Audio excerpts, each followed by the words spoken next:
Hello,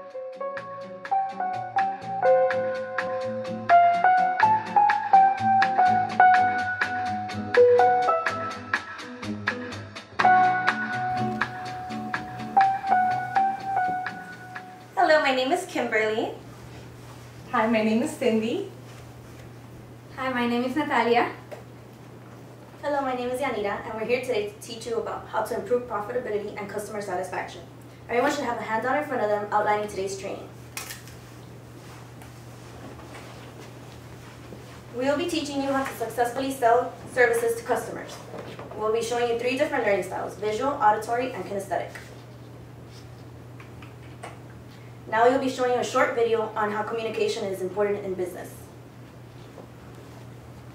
From phone calls to conversations, presentations to blogs, and texts to tweets, communication is how we send and receive messages. And those messages surround us. They're in our words, our tone of voice, in our expressions, in our inboxes and our mailboxes, in a conversation with coworkers, or the important meeting with our boss. It's the tilt of a head or the roll of an eye. Communication allows us to share our thoughts, to learn and exchange ideas, to serve customers and clients. With so many messages to sift through, we owe it to ourselves and to others to be the best communicators we can. Recent surveys, the National Association of Colleges and Employers found that the ability to communicate effectively ranked as the most important skill for new hires. The ability to speak and write well and to listen effectively is your key to career success. So whether you're talking, tweeting, texting, emailing, or simply listening to what someone else has to say, you are using a set of skills that is highly valued in the working world. Now we're going to be teaching you how to identify and communicate with visual learners. To begin with, visual people learn best by watching and seeing. They're the type of people that need to see it in order to know it. There are different ways to detect a visual learner other than the vocabulary they use. One really important way is if someone, while you're talking to them, may look left or to the right as you're speaking to them because they are in the process of creating an image in their head. Another way, as stated, is through their visual vocabulary. Depending on the words they say may determine what kind of learner they are. Okay, key words that will help you recognize a visual learner are words such as, or phrases such as, let me see what I can do for you. I can picture that. For example, you may be telling a customer that he or she may need to change their oil because they're at a certain amount of miles, and in order for the car to run properly, it needs an oil change. And the person might say something like, oh, I can see, I can picture that, or I can see what you mean. They may ask you if you can show it to them, whatever service you're recommending. Other phrases are, I see where you're coming from. It looks great.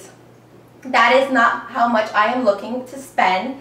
So now you know that they are more visual if they tell you that's not how much they're looking to spend. So one thing you can do is you can show them like a breakdown of everything that they're being charged for and how much each service is. Once they see that on paper, it might help them learn better and have a better, more effective way of understanding what you're explaining to them.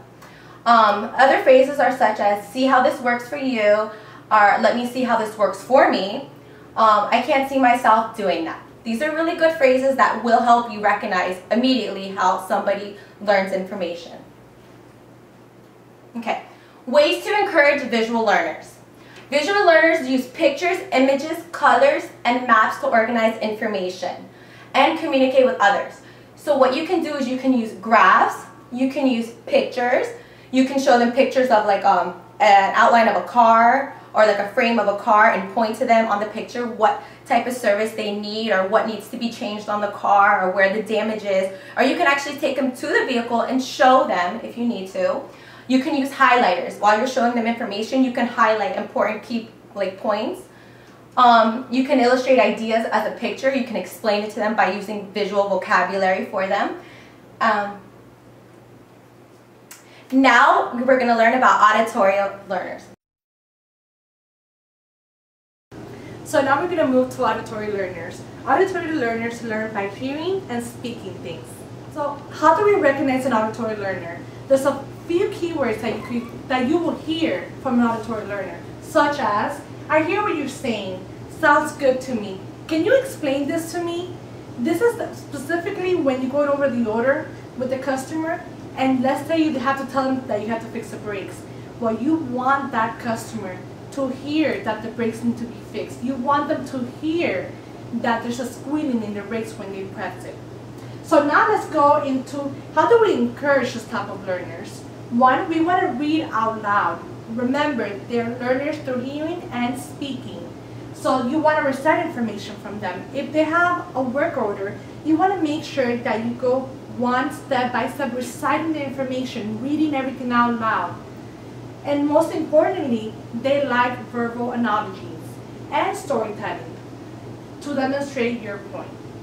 Now that we learned about auditory learners, I'm going to introduce you to my colleague Natalia, who's going to talk a little bit more about kinesthetic learners.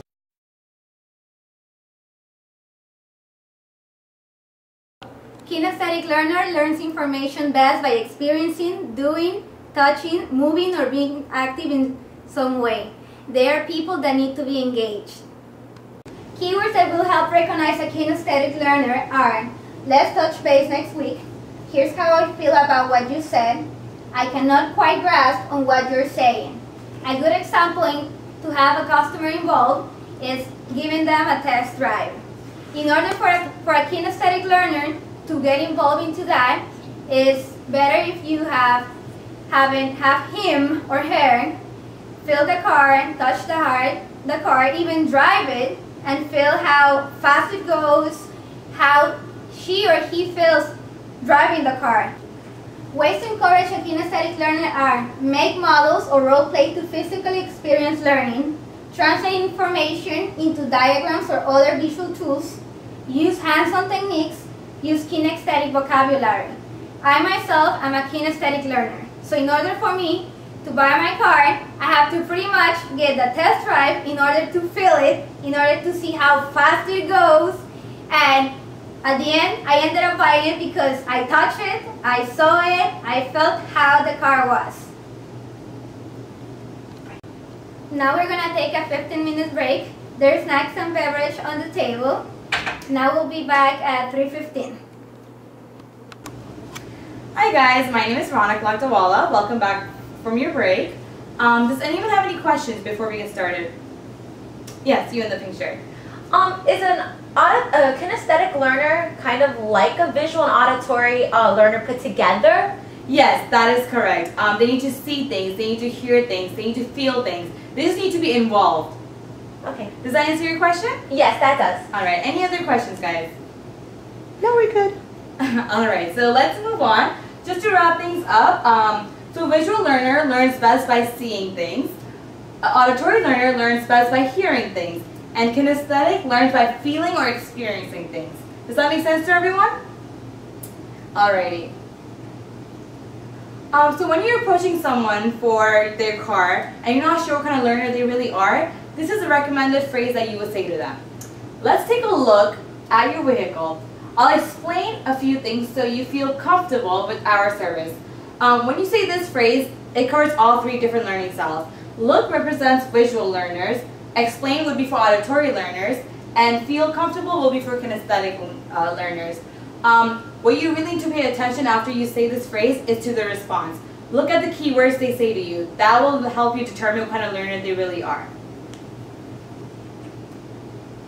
Alright guys, that wraps up our meeting. We do have a survey for you guys at the end of the handout. Just please fill that out, and it's anonymous, so you guys don't have to worry about anything. And just leave it by the door as you exit. And we will see you for our next training in 6 months. Thank you so much.